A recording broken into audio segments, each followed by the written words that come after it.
माझी गाय गोरा बांधलेला होता। रात्रि मी चारा डाकला। जलगांव शहर से इस वक्त की बड़ी खबर सामने आ रही है। सुप्रीम कॉलोनी इलाके में एक बछड़े को कथित तौर पर चोरी कर उसकी हत्या किए जाने की घटना। जानकारी मिलते ही इलाके में तनाव का माहौल बन गया। सूचना पर एमआईडीसी पुलिस तत्काल मौके पर पहुंची और स्थिति को संभाला। पुलिस की टीम घटनास्थल पर पहुंची। पुलिस ने मौके से करीब 40 किलो कथित गोमांस बरामद किया है। साथ ही करीब 40,000 रुपए कीमत का मुद्देमाल जब्त। इस पूरे मामले में शिव प्रतिष्ठान हिंदुस्तान के कार्यकर्ता गजानन माली और पशुधन मालिक विलास पाटिल की प्रतिक्रिया भी सामने आई है। आइए जानते हैं पूरी रिपोर्ट जलगांव से शाहिर तेली की। लेकिन आपसे एक अपील है, अगर आपने हमारे चैनल बीके टाइम न्यूज को सब्सक्राइब नहीं किया है तो सब्सक्राइब कर दें। नेमकी काय घटना घडली? जय गोमाता। सुप्रीम कॉलनी परिसरामध्ये हे जे काका राहतात त्यांची गाय आणि गोवंश, दोन गोवंश कालच्या दिवशी रात्री ते चारा टाकून घरात झोपी गेले असताना रात्री 1:30 ते 2 वाजेच्या दरम्यान त्यांचे गोवंश घराच्या बाहेरून चोरीला गेले आणि ते सदर परिसरामध्ये शोधाशोध करत असताना त्यांना एका ठिकाणी असं आढळून आलं की बुवा इथं त्यांचे गोवंश बांधलेले आहेत। एक गोवंश त्यांना जिवंत सापडला आणि एका गोवंशची कत्तल झालेली होती आणि असं त्यांनी बघितलं की आपला एका गोवंशची कत्तल झालेली आहे। तर त्यांनी शोधाशोध करत असताना तिथं 3 ते 4 गोण्या गोमांस तिथं सापडलं यांना। तिथं त्यांना रडू कोसळलं आणि परत तो काटा कोयता आणि गाईचे जे चामडे आहेत आता हे त्यांनी बघून त्यांना अश्रू अनावर झाले आणि त्यांनी इतरांना सगळ्यांना आवाहन केलं। मदतीला लोक येऊ लागले। सुप्रीम कॉलनीमधले इतर परिसरातले हिंदू धर्मातले बांधव। आज आपला पवित्र श्रावण महिना चालू आहे। श्रावण महिन्यामध्ये आपण देवी देवतांची पूजा करतो, महादेवाचा आराधना करतो आणि महाराष्ट्रामध्ये गोहत्याबंदी कायदा असून सुद्धा तो फक्त कायद्यावरच आहे, कागदावरतीच आहे। सर्रासपणे गायींची कत्तल केली जाते। त्या सुप्रीम कॉलनी परिसरामध्ये आतापर्यंत 2 ते 3 गायीचे कत्तलखाने असेच अवैध कत्तलखाने बंद झालेले आहेत आणि हा 4था कत्तलखाना सर्रासपणे चालतोय। आपली मागणी काय आता? मागणी अशी की हे जे कत्तलखाने करणारे जे आहेत यांना अभय देतो कोण, यांच्या पाठीशी आहे कोण, यांच्यावरती कठोरात कठोर कायदेशीर कारवाई झाली पाहिजे आणि याच्या पुढे त्यांची हिंमत नाही झाली पाहिजे आणि या गायींना गोवंशांना न्याय मिळाला पाहिजे।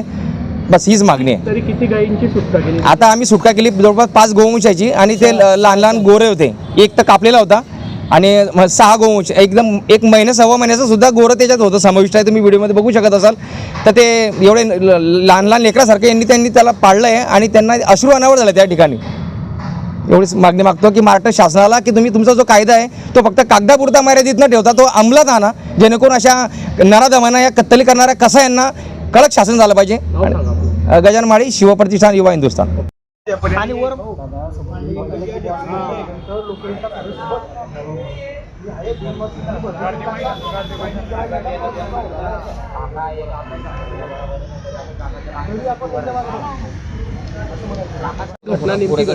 माझी गाय गोरा बांधलेला होता। रात्री मी चारा टाकला। रात्री जेवणाला गेलो, झोपेल दुसऱ्या प्लॉटवर राहतो मी। त्याच्यानंतर 2-2:30 वाजता मग गाय गोरा सोडून नेला। सकाळी उठलो मी 6 वाजता उठलो, गोरा पाहायला गेलो, गोरा नाही। त्याच्यानंतर फिरत राहिलो ते टिके पार म्हणतात तिथं गेलो। तिथं माझा गोरा सापडला, बांधलेला सापडला। गहू माताचं मांस सापडलं, 3 गोण्या गहू माताचं मांस सापडलं। त्यापासून मी गोरा घेऊन तिथं थांबलो। आपल्या पोलीस स्टेशनला मी संपर्क केला। पोलीस लोक तिथं आले। तिथं येऊन त्यांनी कारवाई केली। कारवाई करून आम्ही पोलीस स्टेशनला गौशाळेत गेलो। 6-7 ढोरं आम्ही सोडले तिथून। 2 कोयता घेऊन मागे लागले आमच्यावाल्या, ते पडून गेले। पडल्यानंतर आम्ही बी पळाले। त्याच्यानंतर आमचे जे माणसं होते 10-12 जण होते।